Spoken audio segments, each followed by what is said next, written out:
नमस्कार मित्रांनो, स्वागत आहे पुन्हा एका नवीन व्हिडिओमध्ये। तर मित्रांनो, आजच्या व्हिडिओमध्ये आपण बघणार आहे एका झोनमध्ये जर मार्केट फसला असेल तर त्यानंतर आपल्याला काय करायचं आहे, कशा पद्धतीने आपण त्याच्यामध्ये ट्रेडिंगचे सेटअप बघू शकतोय। आणि याच्यामध्ये असं पण होऊ शकतं की झोनमध्ये म्हणल्यावर आता तुम्हाला थोडक्यात दाखवतो, हे झोन काही असे बनू शकतात। तर हे झोनचा एक प्रकार आहे, अशा प्रकारचा झोन म्हणा किंवा अशा प्रकारचा झोन म्हणा किंवा अशा प्रकारचा झोन, हे तिसरा टेप। ओके, तर हे असे तीन प्रकारचे असे झोन असतात। तर ह्याच्यामध्ये कसं आहे, मार्केट हे अशा प्रकारचं बनत असतं। तर ह्याच्यामध्ये अप साईडला किंवा डाऊन साईडला आपल्याला काय बघायचं आहे, काय गोष्टी बघायचं आहे, हे आपल्याला मी आजच्या व्हिडिओमध्ये सांगणार आहे। तर हे अशा प्रकारचे तीन प्रकारचे झोन दाखवलेले आहे आणि हे आहे अप साईडचं, हे आहे हॉरिझॉन्टल म्हणजे साइडवेज झोन आणि हे आहे डाऊन साईडचा झोन। तीन झोन असतात अशा प्रकारचे। तर ह्याच्यामध्ये आपण काय करू शकतोय, ट्रेडिंगचे सेटअप कसे ओळखायचे ते तुम्हाला मी आज दाखवणार आहे, बरं का। तर आता इथं मी काय केलेलं आहे, 5 मिनिटाचं टाइम फ्रेम ठेवलेला आहे। त्या 5 मिनिटाच्या टाइम फ्रेमवरती आपण काय करणार, निफ्टीचं इथं मी एक इंडेक्सचं चार्ट घेतलेला आहे। तर इंडेक्सच्या चार्टमध्ये आपण हे सगळं अगोदर काढून टाकतोय मी। तर प्लेन चार्ट आहे इंडेक्सच्या, निफ्टीच्या चार्टवरती आपण हे सगळं बघणार आहे कसं करायचं आहे। आता सध्या तर आपण इथं बघताय मार्केट एक हॉरिझॉन्टल लाईनमध्ये इथं गेलेलं आहे, त्यानंतर एक ब्रेक इथं मार्केटनं केलेला आहे, ब्रेक इथं मार्केटनं केलं। आता सर्वात आधी आपल्याला काय करायचं आहे, हे जे पहिलं पॉईंट आहे, आता इथं मार्केटचं इथं पुढं ब्लँक आहे, काय रिकाम आहे, काहीच नाही आहे। तर इथून तर आपल्याला काय करायचं आहे, पाठीमागपर्यंत जिथपर्यंत लास्ट स्विंग नाही तिथपर्यंत आपण ट्रेंड लाईन ड्रॉ केलं, हे झालं हाय। आणि आपण सेम काय करायचं आहे, ह्याच्या लोला पण आपण ब्रेक करून घ्यायचं। लोचं स्विंग कुठं आहेत, तर इथं एक मिनिट, तर लोच्या स्विंग अशा इथं पण तुम्हाला दिसत आहे। थोडंसं मी काय करतो, चार्ट इथं हे करतोय मी लहान। आता बघा, आता हे थोडंसं वाढून घेतलं मी। आता अशा प्रकारचं आपण काय केलं, फक्त दोन स्विंग कनेक्ट केलेलं आहे, दोन स्विंग कनेक्ट केलं आहे। एक तर हाय आपण कनेक्ट केलं आहे, त्यानंतर आपण कनेक्ट केलं आहे लोला। तरी दोन स्विंग कनेक्ट केल्यानंतर आपल्याला काय करायचं आहे, या ठिकाणी चार्ट होते, म्हणजे हे मी तुम्हाला टेक्निकल ॲनालिसिस सांगतोय। जर मार्केट समजा या ठिकाणी इथं ओपन झालं, आता जर समजून चालू आहे आपण, मार्केट या ठिकाणी ओपन झालेलं आहे। मार्केट या ठिकाणी ओपन झाल्यानंतर इथून मार्केट कुठं जाईल, जर वरच्या साईडला जाईल। जर इथं मार्केट काय केलं,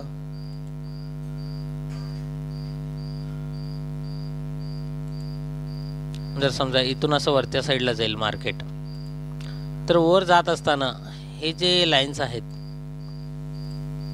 ह्या लाईनला हे जे ह्याला आपण काय समजलं, आपण आता इथं हाय म्हणून याला एक रिमार्क करूया, म्हणजे हे आपलं हाय झालं। म्हणजे ह्याला आपण हे पण म्हणू शकतोय रेजिस्टन्स, बरं का, रेजिस्टन्स हाय आणि इथं सपोर्टचं हे लो पण समजू शकतोय। म्हणजे ओव्हरऑल बघितलं आपण, आजची तारीख जी आहे 1 मे 2 मे, तर इथं आपण अगोदरचं मार्केटमध्ये भेटलं 30 एप्रिल किंवा 29 एप्रिल, 2 दिवसाचं मार्केट पूर्ण एक हॉरिझॉन्टल ट्रेंडच्या झोनमध्ये गेलेलं आहे, त्यामध्ये साईडवेजमध्ये गेलेलं आहे। मग आपण काय केलं, सिम्पल त्यालाच एक मार्क करून घेतलेलं आहे।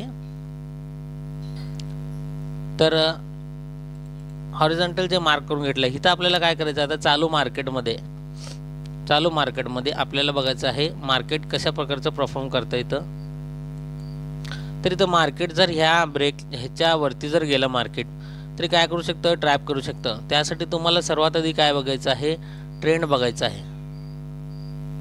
ट्रेंड बघायचं आहे तुम्हाला की ट्रेंड कसं आहे। जर अप ट्रेंड असेल तर थोडंसं वाट बघायचं आहे, अप ट्रेंड असेल तर तुम्हाला काय करायचं आहे, या ठिकाणी जर इथं समजा ब्रेक केलंय पण मार्केटनं, लगेच आपल्याला इथं एंट्री करायचं नाही आहे, एंट्री लगेच करायचं नाही आहे। तर आपल्याला काय करायचं आहे, थोडंसं मार्केटवरती जायचं, वाट बघायचं आपल्याला, किंवा त्यानंतर ज्यावेळेस रिटेस्ट घेण्यासाठी एक मार्केट पुन्हा खालच्या साईडला येईल आणि ह्या लेवलला टच करेल, म्हणजे ह्या लेवलच्या वरतीच मार्केट समजा आता इथं सस्टेन करू लागलं आहे, सस्टेन केलं वरती मार्केट, तर थोडा एक चान्सेस आहे की मार्केट आता इथून अपसाईडचं मोमेंट देण्यासारखं, फक्त चान्सेस आहे म्हणलं मी, कन्फर्मेशन नाही आहे. तर कन्फर्मेशन कधी कळेल, कारण की मार्केट इथून ज्यावेळेस वरचीपर्यंत आता एक नवीन हाय क्रिएट करत आहे, या हाय नंतरनं एक नवीन हाय इथं क्रिएट करत आहे, त्यानंतरनं पुन्हा जे खाली येते ना, तर हे जे आपण अगोदर हे रेजिस्टन्स म्हणून याला बोलत होतो, तर हे नंतरनं काय करू शकतं, एक सपोर्टचं काम करू शकतं. हे लेवल सपोर्टचं काम करू शकतं. जर सपोज आपण मार्केटच्या या लेवलपासून पुन्हा मार्केट जर वरती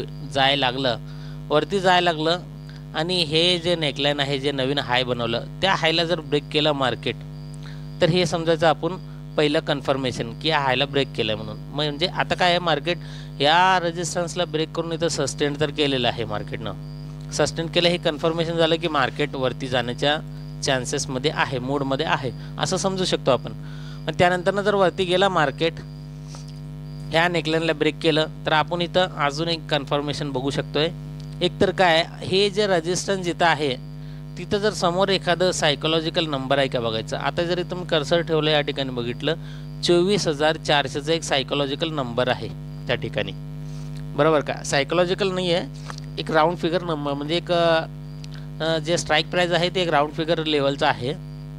सायकोलॉजिकल नंबर म्हणजे 24,500, 24,250 अशा प्रकारचं 250 पॉईंटचं असतं निफ्टीमध्ये, आणि बँक निफ्टीमध्ये 500 पॉईंटचं असतं. तर याच्यामध्ये आपण इथं बघितलं आहे 400 म्हणजे एक राऊंड फिगर स्ट्राईक प्राईज आहे. तर ह्याला निश्चितच ब्रेक करून वरती गेलं, तर ह्या नेक लाईनला नवीन हायला ज्यावेळेस ब्रेक करेल, वरती मार्केट जाईल, त्यावेळेस मार्केट इथून आपण कॉलच्या ट्रेडमध्ये एंट्री करू शकताय. ओके, आणि ते पण ह्याच्यासोबत काय बघायचं आहे, जर राऊंड फिगर नंबर किंवा स्ट्राईक प्राईज चांगला, म्हणजे म्हणजे ॲक्युरेट स्ट्राईक प्राईज, म्हणजे जे की राऊंड फिगर स्ट्राईक प्राईज असेल, किंवा ह्याच्यामध्ये अजून एक म्हणलं तर काय, अप ट्रेंड असेल. ओके, अप ट्रेंड असेल, राऊंड फिगर नंबर, अप ट्रेंडमध्ये कसं आहे, आपण कॉल साईड जर प्लॅन करत असाल तर तुम्हाला फक्त बघायचं आहे की अप ट्रेंडचं मोमेंट आहे का. जर अप ट्रेंड असेल तर आपण इथं कॉलमध्ये बसू शकताय. अप ट्रेंडमध्ये जर तुम्ही पुढच्या डायरेक्शनमध्ये गेलात तर कसं आहे, मोमेंट थोडंसं असतंय.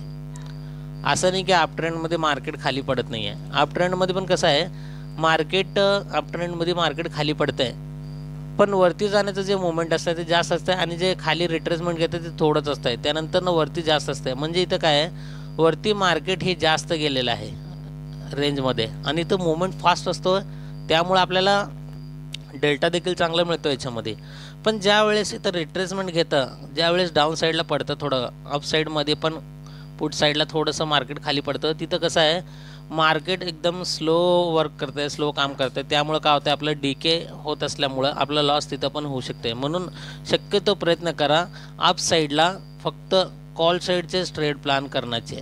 अप साईडला फक्त कॉलमध्येच विचार करायचं, आणि जर मार्केट डाऊन असेल तर त्यावेळेस कसं आहे, पुटमधलेच ट्रेड प्लॅन करण्याचा प्रयत्न करूया आपण. एवढं समजलं तुम्हाला. तर इथं एंट्री करताना काय करायचं, तुम्हाला 2-3 गोष्टी पुन्हा एकदा कन्फर्मेशन सांगतोय. हे जर हाय रेजिस्टन्स आहे, इथं पाठीमागचा बॅकचा रेजिस्टन्स पण स्ट्रॉंग आहे चांगला, मग ह्याला तोडणं निश्चितच आहे. म्हणजे तोडल्यानंतरच आपण जर ह्याच्यावरती जर सस्टेन केलं तर पहिलं कन्फर्मेशन ह्याच्यावरती सस्टेन, दुसरं कन्फर्मेशन स्ट्राईक प्राईज किंवा एखादं सायकोलॉजिकल नंबर आहे का ते बघायचं आहे, हे दुसरं. आणि त्यानंतरनं आपल्याला काय बघायचं आहे, हे व्हॅल्यूम आहे का या लेवलला. आता जर समजा इथं मी धरलो असं तुम्हाला, आता बघा इथं 24,400 NSEच्या वेबसाईटवर जर तुम्ही गेलात, 24,400च्या जे स्ट्राईक प्राईज आहे त्याचं जर पुट साईडला समजा, पुट साईडला चेंज इन ओवाय डाटा स्ट्रॉंग असेल, चेंज इन ओवाय डाटा स्ट्रॉंग असेल कम्पेअर केलं कॉल साईडच्या ह्याच्यानं, स्ट्राईक प्राईजनं, जर पुट साईडला स्ट्रॉंग ओवाय डाटा असेल तर त्या ठिकाणी निश्चित आपण काय करू शकतोय, या नेकलाईनला ब्रेक केल्यानंतर, म्हणजे हिथं ज्यावेळेस येईल त्यावेळेस आपण कॉलमध्ये एंट्री, आणि या नेकलाईनच्या खाली आपण इथं सपोर्ट घेऊ शकतोय.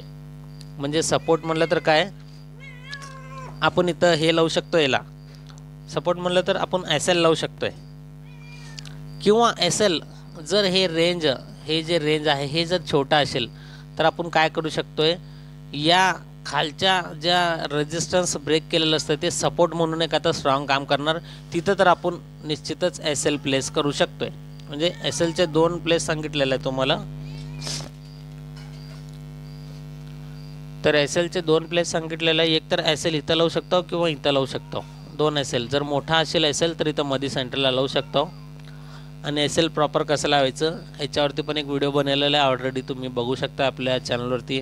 जर नवीन असाल तर चॅनलचे परिपूर्ण प्लेलिस्ट तुम्ही विजिट करू शकता. त्यामध्ये बेसिक टू ॲडव्हान्स लेवलचं तुम्हाला एक प्लेलिस्ट मिळेल. ते एकदम खूपच इम्पॉर्टंट आहे. त्यामध्ये मी बरंच काही एकदम डिटेलमध्ये सांगण्याचा प्रयत्न केलेला आहे. ओके, तरी झाला कॉल साईडचं. मी आज तुम्हाला कुठलं टार्गेट वगैरे काय सांगायला बसलेलं नाही इथं की टार्गेट एवढं घ्या, SL एवढं घ्या, असं काय नाही आहे. तर याच्यामध्ये तुम्हाला मी सांगण्याचा काय प्रयत्न केला आहे, तर फक्त जे आपण मार्केटचं झालेलं ट्रेंड आहे त्याच्यामध्ये आपण कशा प्रकारे आपण म्हणजे हे करू शकतोय, ट्रेडचं सेटअप हुडकू शकतोय. ओके, आता याच्यामध्ये अजून एक असं पण येऊ शकतंय मार्केटमध्ये. आता बघा इथं अप ट्रेंडच आहे मार्केटचा. इथून जे बघताय तुम्ही हे मार्केटच्या अप ट्रेंडच्या झोनमध्ये आहे. तुम्ही जर बघितलं इथं हे बघा, आणि मुवमेंट तुम्हाला जसं मगाशी मी म्हणलं होतं इथं, जर आपण इथं बघितलं मुवमेंट वरती जाताना जे आहे ते मुवमेंट जास्त आहे आणि खाली थोडंच येतं आहे. त्यानंतर वरती जाताना एवढं मोठं आहे, खाली येताना थोडंच रिट्रेसमेंट, त्यानंतर वरती याच्यापेक्षा उंच, त्यानंतर थोडंच रिट्रेसमेंट. मग इथं मार्केट दबलं गेलेलं आहे. आणि ट्रेंड जर चेंज होत असेल तर हे पण आपण ओळखू शकतोय की जिथून कुठून आता पहिलं स्विंग हे, दुसरं स्विंग हे, तिसरं स्विंग हे आहे, चौथं स्विंग इथं आहे. आता बघा याच्यामधील गॅप जेवढा आहे त्याच्यावरती गॅप एकदम छोटंसं झालेलं, त्याच्यावरती तर गॅप एकदम कमी झालं आहे. म्हणजे गॅप कमी कमी होत गेलं तर आपण हे पण एक ओळखू शकतो की मार्केट इथून ट्रेंड चेंज करणार. ट्रेंड चेंज करताना अजून एक गोष्ट होत आहे, ते म्हणजे या ठिकाणी जिथं मार्केट असं झोनमध्ये जात आहे त्या झोनला जर समजा मार्केटनं ब्रेक केलं खाली गेलं तर इथं आपण पुट साईडचं एंट्री करू शकतोय. वरतीच SL लावायचं आपल्याला, आणि SL हे प्रॉपर लावायचंच आहे. आणि हा व्हिडिओ नंतर स्वतःचा एक रिसर्च ॲनालिसिस मात्र नक्कीच करायचा आहे. व्हिडिओ फक्त एज्युकेशनल पर्पजच्या हेतूने, अभ्यासाच्या हेतूने मी बनवतोय. बाकी कुठल्याही प्रकारचं तुम्हाला सल्ला किंवा शिफारस देत नाही आहे की तुम्ही हे करा गोष्टी म्हणून. ते तुमची मर्जी आणि तुमचं मार्केटमधील अनुभव ते तुम्हालाच शिकल्यानंतरच समजेल. त्यासाठी अभ्यास मात्र नक्कीच करा आणि स्वतःच्या जबाबदारीनेच तुम्ही ट्रेडिंग करावं. तरी आता अशामध्ये आपण हे पण बघू शकतोय. हे झालं पूर्ण एक डिटेल. आता जर बघा ह्याला मी काढून टाकतोय. ह्याच्यामध्ये आपण अजून एक गोष्ट करू शकतोय.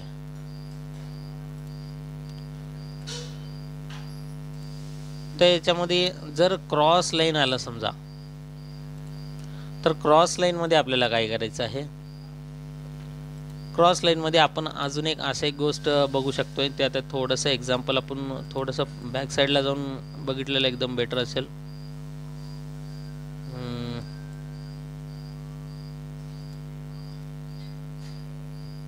आता बघा इथे एक ट्रेंड लाईन ड्रॉ केलेलं असेल.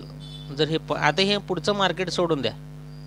आता हे बघा इथं 17 तारखेचं मार्केट आहे. तुम्ही जर नीट बघितलं इथं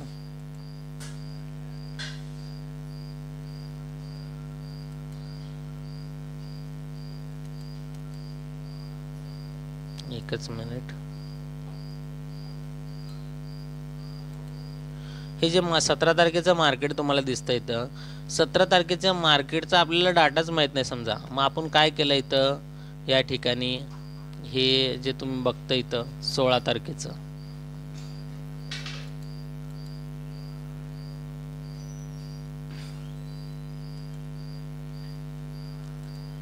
तर इथं 15 तारीख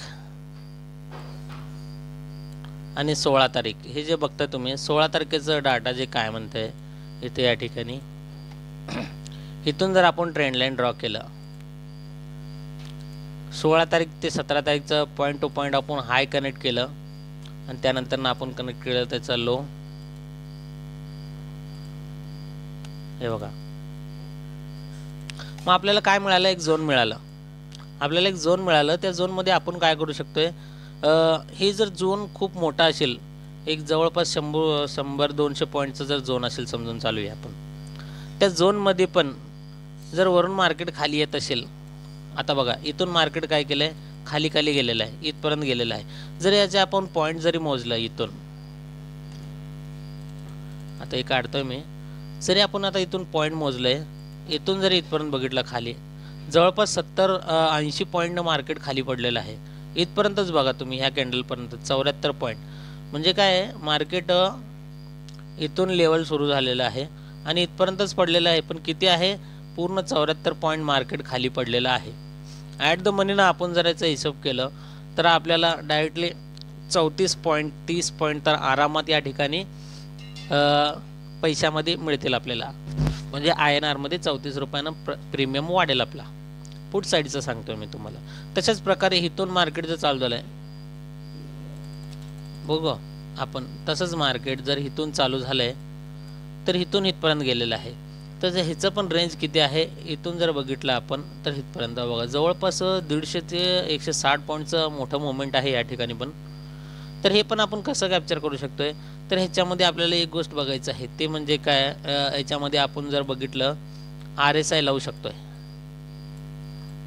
RSI लावू शकतो याच्यामध्ये. म्हणजे RSI जर इथं असेल, आता हे मार्केट इथं असेल, जर RSI मिडल लाईनच्या वरती असेल, मिडल लाईन 50चं असतंय बरोबर का, 50चं मिडल लाईन असतंय, तर त्याच्यावरती मार्केट असेल आणि त्यामध्ये जर व्हॅल्यूम पण स्ट्रॉंग असेल, ह्या 2-3 गोष्टी जर आपण बघितल्या, किंवा मार्केटमध्ये जिथं इथं कुठं खालीच्या साईडला जर ह्या साईडला समजा एखादं हे बनलं, आता एखादं कॅन्डलस्टिक पॅटर्न वगैरे बनतंय, बुलिश कॅन्डलस्टिक पॅटर्न वगैरे बनलं, तर ते एक कन्फर्मेशन तुम्ही घेऊ शकताय. असं 2-4 गोष्टी तुम्ही बघून आहे ना, ह्या रेंजमध्ये पण ट्रेड करण्याचा प्रयत्न करू शकताय. पण एवढंच की जिथं कुठं पण तुम्ही एंट्री वगैरे करणार. आता जर समजा इथे एक कॅन्डलस्टिक पॅटर्न बघितलं आहे, बुलिश कॅन्डलस्टिक पॅटर्न, आणि RSI मध्ये बघितलं की बाबा असं 50 मिडल लाईनच्या वरती मार्केट आहे, आणि जर व्हॅल्यूम पण बघितलं, व्हॅल्यूम कॉल साईडला स्ट्रॉंग दाखवत आहे, आणि चेंज इन अवॉइड टाईप बघितलं हाय परफेक्ट, आणि मागचं एक चांगलं सपोर्ट आहे, त्याला मार्केटनं सपोर्ट घेऊन वरती जाण्याचा प्रयत्न करतोय. तर याच्यामध्ये आपण काय करू शकतोय, या सगळ्या गोष्टी कन्फर्मेशन नंतरनं आपण जर इथं समजा या लेवलला एंट्री घेतला, जरी याच लाईनच्या खाली आपण नक्कीच 100% आपण इथं SL लावूनच ट्रेड करणार आहे. कारण की कसं आहे, मार्केटचं सांगता येत नसतं, कधी दिशाभूल करून मार्केट आपला SL हंट करून जाईल. त्यामुळे SL नक्की लावणं, आणि त्यानंतर वरती जसं जाईल मार्केट, तुम्ही SL ट्रेल करत कंटिन्यू टार्गेट घेऊ शकताय. ओके, सेम अशाच प्रकारे आपण एक अजून एक उदाहरण आपण बघूया. इथं आता पुट साईडचं, हे कॉल साईडचं बघितलंय.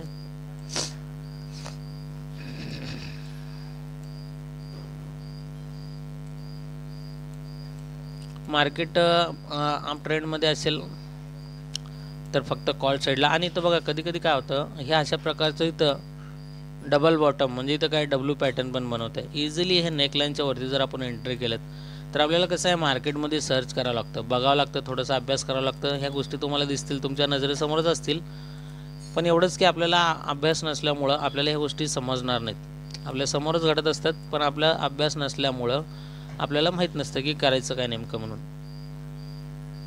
आता बघा इथं पण एक सिंपल आहे, या ठिकाणी मार्केट पूर्ण साईडवेज झोन आहे, पूर्ण मार्केट साईडवेज झोन, आणि त्यानंतर ना आपण जर ह्याचं ट्रेंड लाईन ड्रॉ केलं, बरोबर, आपण काय बघून केलेलं आहे या ठिकाणी, हे एप्रिलचं आहे. इथं आपण बघितलं तर ह्या ठिकाणी 28 तारखेचं, म्हणजे 28 तारखेचं आणि 27 तारखेचं मार्केट आपण जर बघितलं, आणि एप्रिलमध्ये इथं काय केलं, आपण ट्रेड प्लॅन केलं, तर निश्चितच ह्याच्या खाली आपण बघितलं तर इथून आपल्याला पुढचं डायरेक्शन मिळालं, इथून इथपर्यंत मार्केट गेलेलं आहे.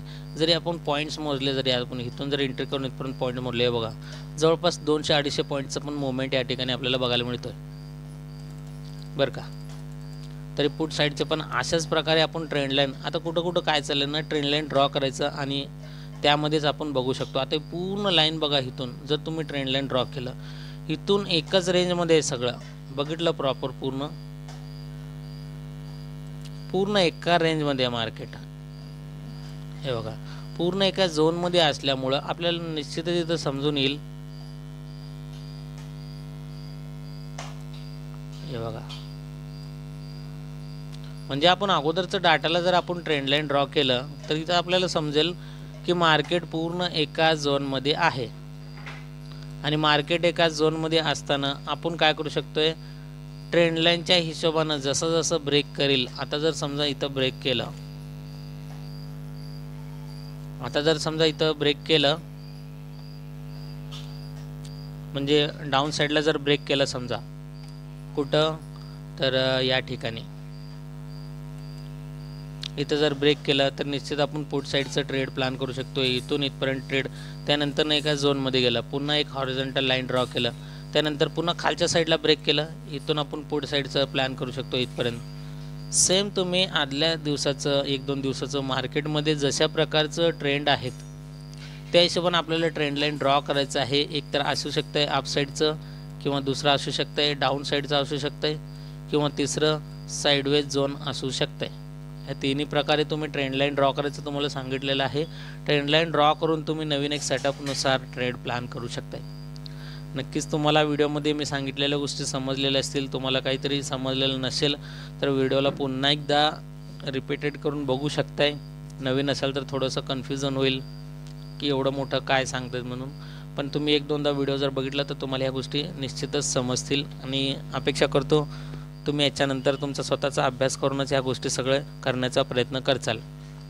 तर मित्रांनो, व्हिडिओ आवडला तर व्हिडिओला लाईक नक्कीच करा आणि अशाच प्रकारचे फ्री ऑफ कॉस्ट व्हिडिओज जर बघायचे असतील येणाऱ्या पुढील दिवसात तर चॅनलला सबस्क्राईब करून बेल आयकॉन प्रेस करा, ज्याच्यामुळे सर्वात आधी नोटिफिकेशन तुम्हाला मिळेल आणि तुम्ही या व्हिडिओतून काहीतरी शिकचाल, आनंद घेचाल अशी मी अपेक्षा करून भेटतो तुम्हाला नवीन टॉपिकसोबत एका नवीन व्हिडिओमध्ये. तोपर्यंत नमस्कार.